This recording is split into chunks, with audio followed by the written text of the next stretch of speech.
Well, welcome back. How are you guys feeling? If you're feeling great, give me some jazz hands. Yay, awesome. Well, I want to start by giving you a moment to ask questions. Do you guys have any questions so far about the program or about the sequence or about anything else? I have a couple questions. I am trying to navigate through the online portion, and then I printed everything out into like a binder for myself as well. Is there like any kind of sequence with what's online and then what you have printed out here? Or Well, what's the manual? so the manual, you use the manual simply as a reference point. Okay. You navigate the content by week, so by module to be more precise. So module 1, module 2, module 3, and so forth. And then if you look at the end of each module, there is a homework. And then, I mean, the manual, you can use it as a reference points, for example, Journey into Power sequence, and the cues and the pictures are in the manual. You're welcome to read the manual just for fun if you want to, but you don't have to. I believe at this point we combine the 200-hour and the 300-hour manuals together. So a lot of that information there, like sequencing your classes and such, they come from the advanced teacher training, the 300-hour teacher training, but you have access to that if you want to refer to that. It's really up to you.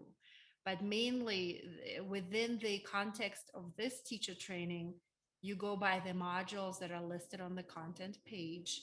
And then steps for the certification are also there.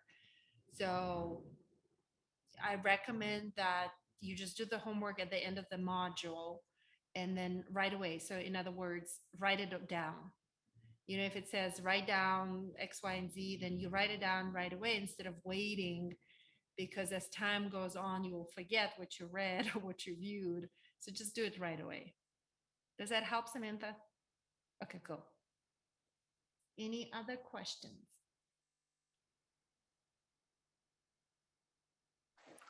I have one.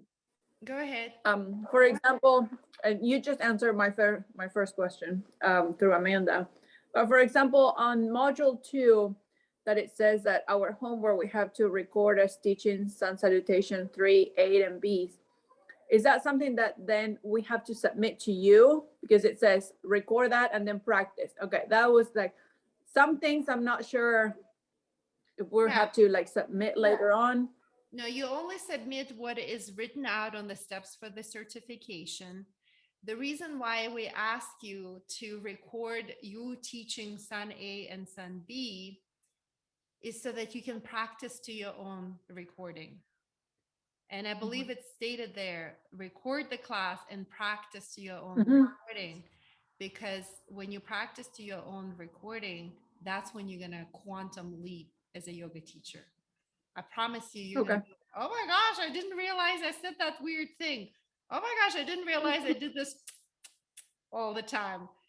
It's an eye-opening experience. I promise you. I still do it to this day. I practice to my own class recording, and every time I do, I'm like, OMG, I could have done this better, or I didn't know that I did this weird sound with my mouth. I need to stop that. Yeah. So okay, thank you. You're welcome.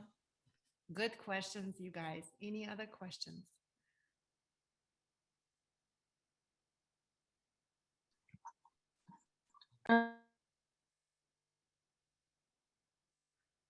Emily, you Yep, sorry. I just wanted to loop back to that question that I asked in the chat, which if this is not the time, that's totally okay. About finding balance between surrender, but also having an intentional focus on manifesting what you want. How does that question make sense to you? Absolutely. They feel opposed to me. Yeah. And as you go through this teacher training and you go deeper into the study of yoga, you will realize that yoga is full of dichotomies, right? You say one thing, but then you say another thing. It's both strength and flexibility, right? So the same with this. On one hand, when it comes to manifesting, we say no with absolute clarity, with 100% clarity, what it is that you want. But then on the other hand, I'm saying surrender, right? It's both and. It's not either or. You identify what it is want with 100% clarity. You see it, you envision it, you feel it, you touch it, you smell it, you use all of your senses to connect with your dream. And then you surrender it into the hands of God. And you say, this or something better. The way I say it, I mean, my prayers are to God. You can say it to the universe. You can say it to the quantum field, whatever you want to call that, which is bigger than you. But I always say, okay, God, you know what I want. I made it very clear. So now I surrender it into your hands. So because I know that your way is better than my way. You know, the quickest, the fastest, the most efficient, the most effortless way to get there.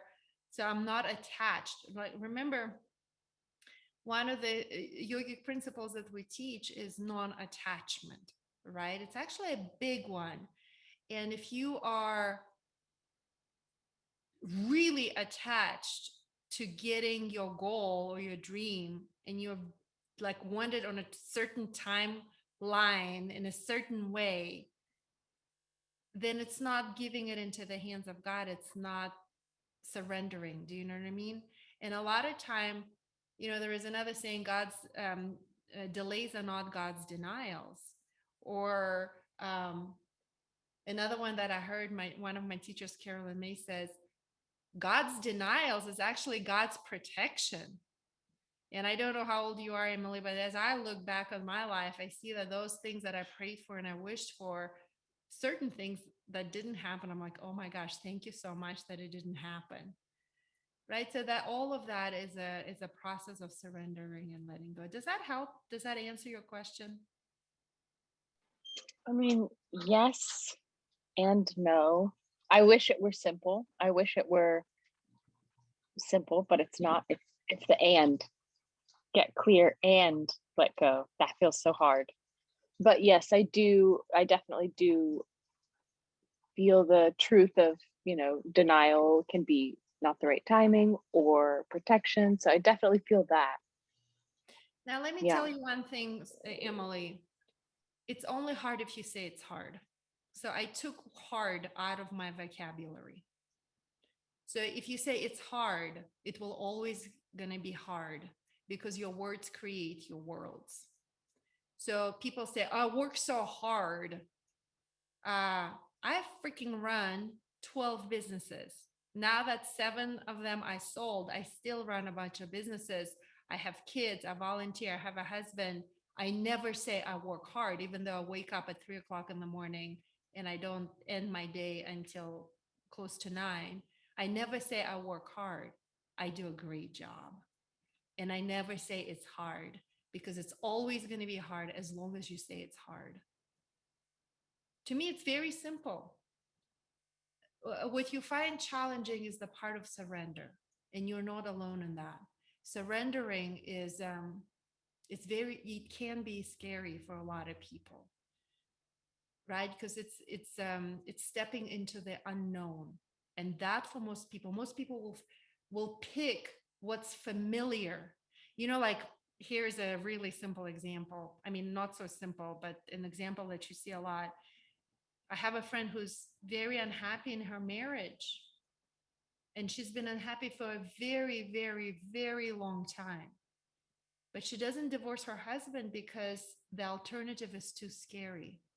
So she chooses to stay in an unhappy marriage because that is something familiar. And that is so much more comfortable to stay there than to go and leap into the unknown. And the path of yoga is we invite you to leap into the unknown. And that can be very scary. Surrender is leaping into the unknown. Yeah, I like that. I like that a lot. I especially like the part where you reframe. It's not hard to, or it's hard to, I'm doing a great job at. I love that. Thank you. You're welcome. All right, my friends, I want to be mindful of time, and I want to, ultimately our live gatherings are intended for us to support you on your path to becoming a really masterful yoga teacher. So today I'd like for you, actually, not for me, for you and me supporting you to practice teach Sun Salutation A and Sun Salutation B. Because everything else, you can watch the recorded sessions, you can go and, read the manual, read the books. But the part where you practice teach and I give you feedback, you cannot really do that through the recording, right? So we'll do it similar to last time. We'll start with call and response cues. You will do it. The reason why we do it that way is that your, repetition is the mother of skill. You're repeating it on many different levels. You're repeating it viscerally in your body. You are saying it, you're listening to it. A lot of it is happening simultaneously, and that's the way you retain the information. So before we jump up and do practice teach Sun A and Sun B, what I want to remind you is breath formula. Before you say anything, take a deep breath. I'll tell you what breath formula is not. A lot of times, most of the times, I would say, yoga teachers teach from empty, meaning they're not breathing. What I mean by they're not breathing, of course they're breathing. If they weren't breathing, they would die. But what I mean is that deep and nourishing breath that gives your voice power, that helps you tap into your confidence, into the strong presence in the room. A breath formula is when you take a deep breath and you connect to your authentic voice, not some voice that is either sounds like this. Inhale, love. Exhale, love. Somehow people think that when they teach yoga, they need to become this like person. No, it's boring. You have to teach with your authentic voice. That's the most fascinating, the most interesting thing, not your idea how a yoga teacher should be. I'm kind of being silly and exaggerating, but you will see that. You walk into a yoga class and all of a sudden a teacher starts speaking differently. And you were like, what happened? I just talked to you in the lobby. You didn't sound like this. So in other words, your breath formula will help you tap into your authentic, real voice. And then the last thing that I want to remind you is say the name of the pose first. Say the name of the pose before you start teaching it. So as you practice to the recordings of the classes that we do together, notice how we always say the name of the pose first. Let me say, for example, crescent lunge. Step your right foot forward and come into crescent lunge. Twisting warrior. Place your right elbow on your left knee. Separate leg forward fold. Turn to the right and fold forward. Instead of step your right forward, reach your arms up, bend the knee, tuck tailbone down, crescent lunge. At that point, it's too late. Do you understand the difference? The reason why we do that, when you say the name of the pose first, people already know what to do. 99% of your students will already go into the pose. But if you tell them, step your right foot forward and pull your belly in and reach your arms up, they're like, what the frick do you want me to do? What is that pose? And a part of them is frustrated because they don't know where you're leading them. Am I making sense? So always say the name of the pose before you teach it. And pay attention now that, a part of your homework is always every module is practice this class, practice that class. There are class recordings attached there. Notice how we say the name of the pose before we teach them. Okay, so with that in mind, come on up and we'll practice teach Sun A and Sun B.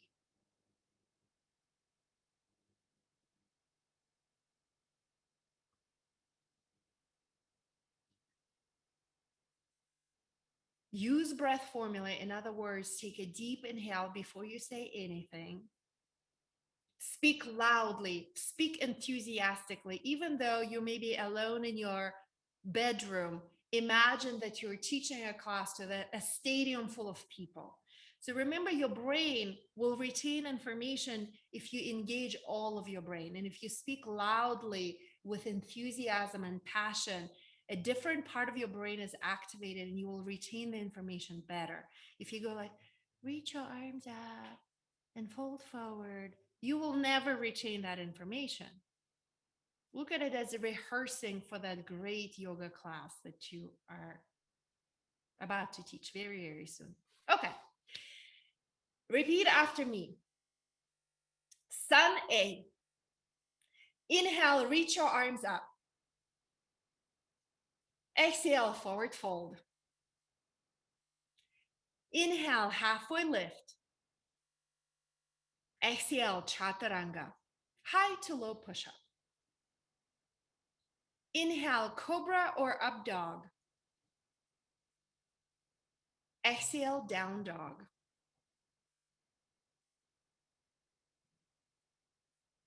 Inhale, bend the knees and look up. Exhale, step or float your feet to the top of your mat. Inhale, halfway lift. Exhale, forward fold.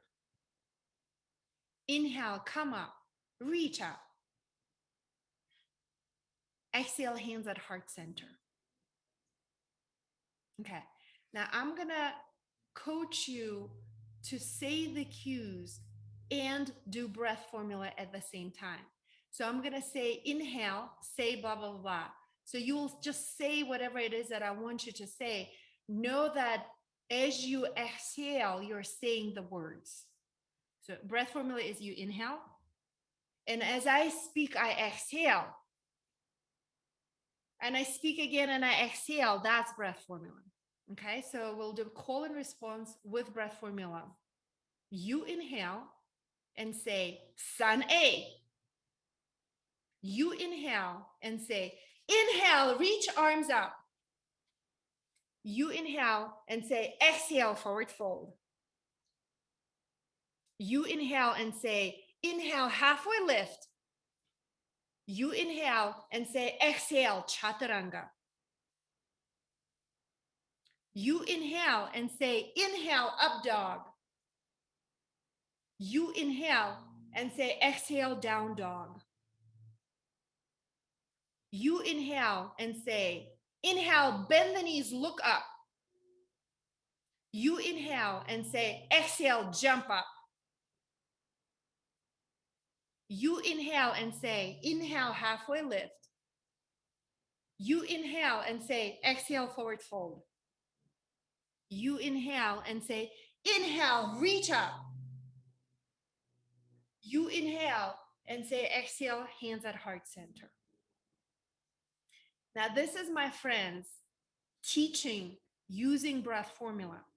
It's a total mind twist. I know it. And nobody said that teaching yoga was easy. It's simple. It can be easy if you let it be easy. So let's do it one more time. I'm going to admit you inhale, but I imply that you inhale, right? Because using breath formula, you have to inhale before you say anything. Let's do that again. Sun A. Inhale, reach up. Exhale, forward fold. Inhale, halfway lift. Exhale, chaturanga. Inhale, cobra or up dog. Exhale, down dog. Inhale, bend the knees, look up. Exhale, jump up. Inhale, halfway lift. Exhale, forward fold. Inhale, come up, reach up. Exhale, hands at heart center. All right, my friends. Any questions right now? Okay, go ahead, Kim. Yeah, I have a question, Albina. And this is probably just because I'm trying to get my brain to match my body, but do you find that when you're teaching, your your breathing rhythm is totally different than when you're actually doing the sun salutation? Like if you were the student, I find that it's hard for me to get out of the rhythm of what breathing I'm supposed to be doing at the different posture or parts of the salutation. And I'm just wondering if it's a different rhythm of breath while you're teaching, if that makes sense. It makes sense.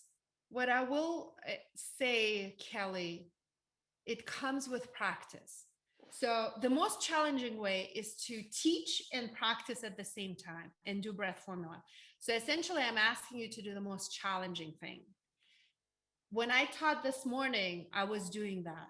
And it's not easy. I was very mindful to breathe because the freak, I'm leading a teacher training. You're going to go back and watch that recording. So I'm being very, very mindful. And it is the most challenging thing.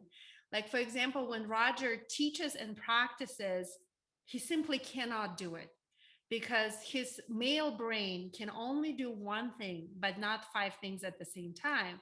Now, we women, we can do multiple things simultaneously. It's a joke, but it is true. Our brain, female brain and male brain are wired differently. So when Roger teaches, and you will notice that he's usually only teaching, I will be his model, right? And he's watching everybody because he cannot practice, teach, and do breath formula at the same time. It is absolutely easier to teach and watch the students and not do the practice with you, but it requires a completely different skill set. So we're going to ask you to do many different things at the same time, and eventually you're going to find your style that works for you. But yes, Kelly, it's not the natural thing. Even though breathing is the most natural thing that we do, the way I ask you to control your breath is not the natural thing. It is a very self-aware, mindful thing, intentional thing that you have to trust my word that the more you do it, the more skillful you'll become in that. But it's not, it's total mind twist. I want to say the F word, but I see somebody, Samantha's kid in there, and I'm really not saying it, but it's a mind twist. Okay, let's do it again. This time, I'm gonna take you through Sun B, Sun Salutation B. Again, the first round, I'm gonna do it without saying you inhale. I imply that, but then I'll teach you with breath formula. Okay. Sun B, because we always say the name of the pose before we teach it. You got that? Inhale, bend the knees, chair pose.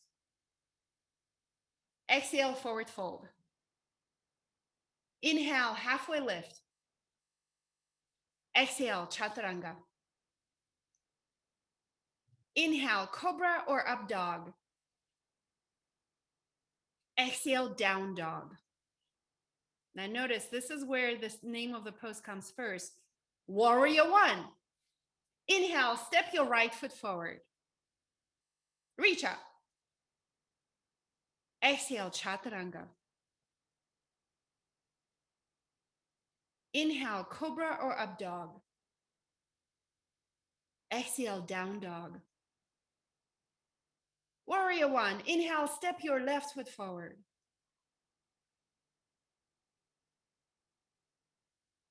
Exhale, chaturanga. Inhale, cobra or up dog. Exhale, down dog. So here, normally you pause for a few breaths, right? They need a couple of breaths. You need a couple of breaths to settle in. Stay in down dog, you guys. Stay in down dog. We're not done yet. So here's where we're finishing Sun B. Inhale, bend the knees, look up. Exhale, step to the top of your mat. Inhale, halfway lift. Exhale, forward fold.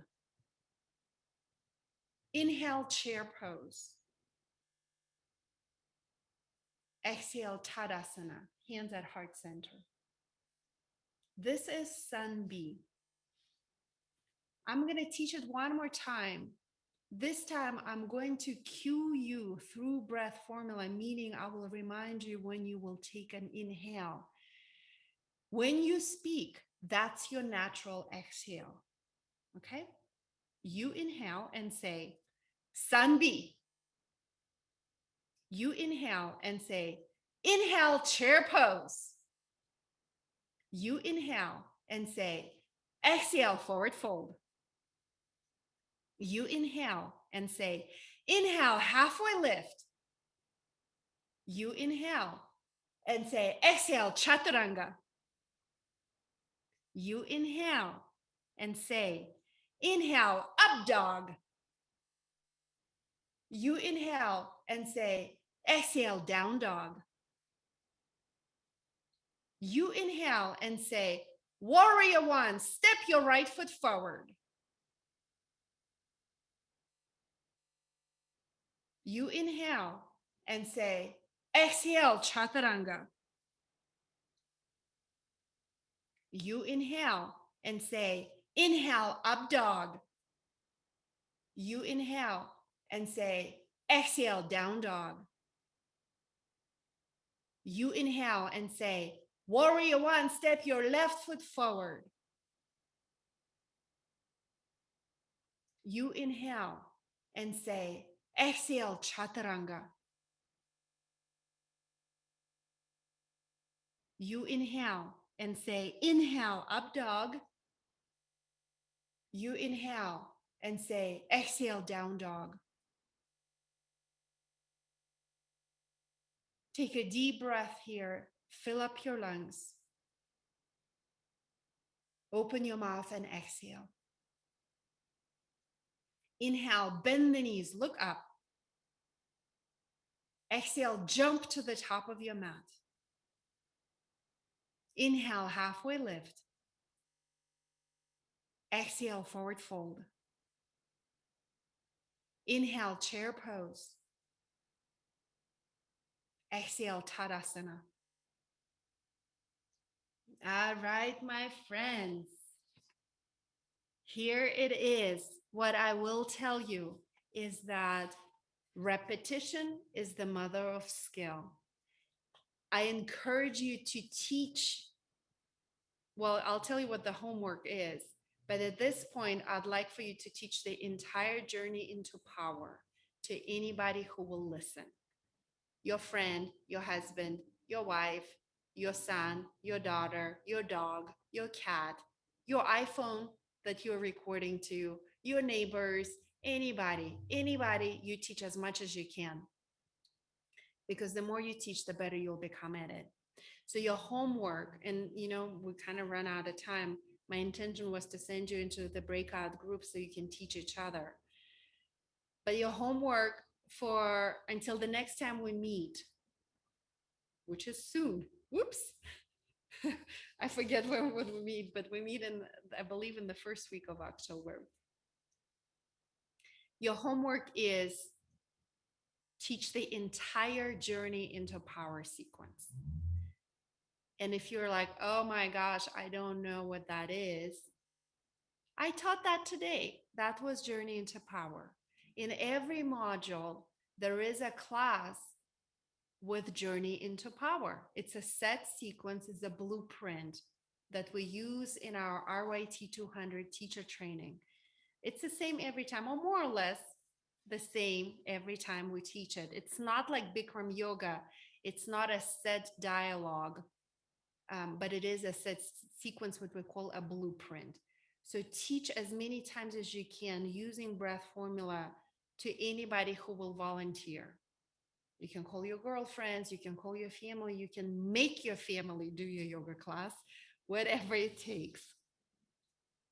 So the way to support you in that, like I said, there is a class recording in every single module. Also on my website, albinarippy.com, and the yoga, there's tons of class recordings. Now be mindful that I usually don't teach Journey into Power. My background is forest yoga. I'm just doing the exception for you in this teacher training, which is literally, this was the third time I ever led Journey into Power. It's not my cup of tea. but because Roger was unavailable, I taught it. But usually it's Roger's classes as Journey into Power classes. But again, every module has a new Journey into Power class.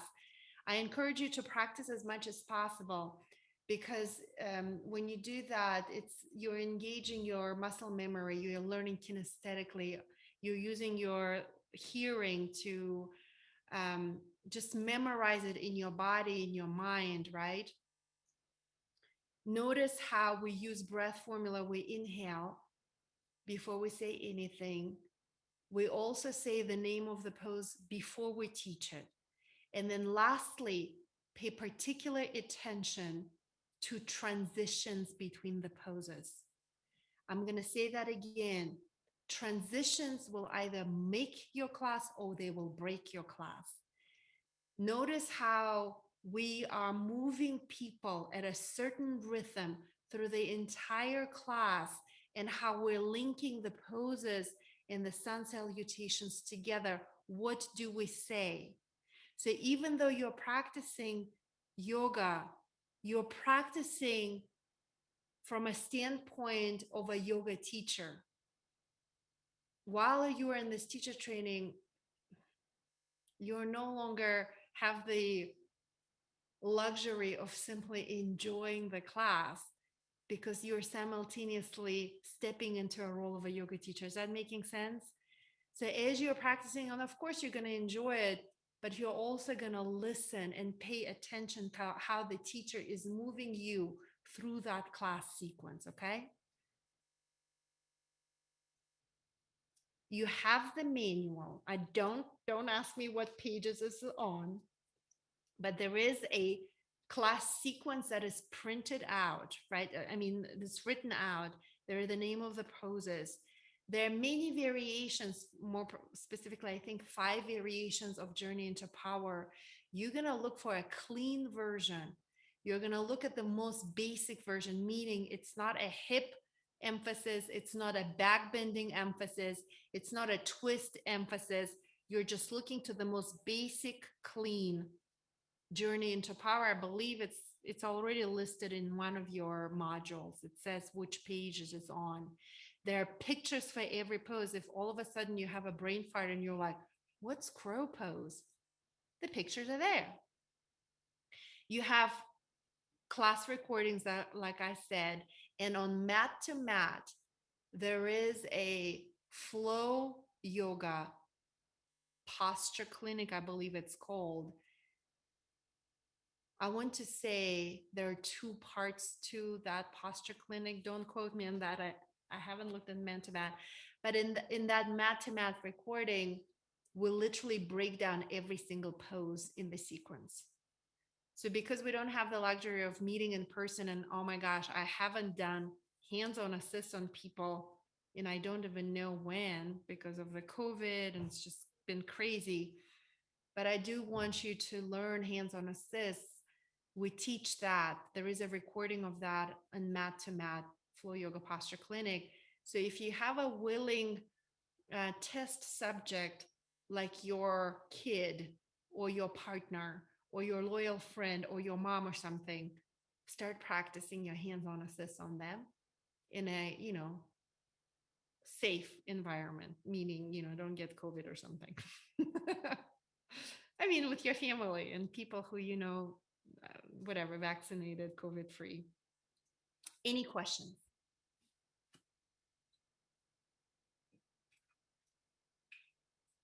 Oh, shit just got real. I don't want to scare you. You guys have plenty of time. I just want to move the needle a little bit, because sometimes you're like, oh, I'm going to do it later. And then 5 years go by and you're like, oh, I never finished that yoga teacher training. I want you to finish it as soon as possible. Even though you have through 2022 to finish it, just get it done and start teaching already, because it's so much joy.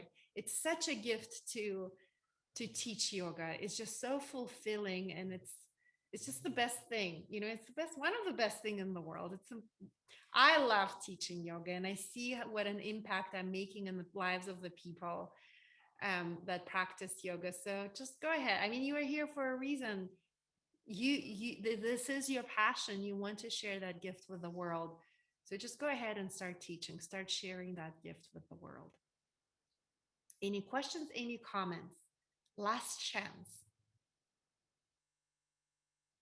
All right.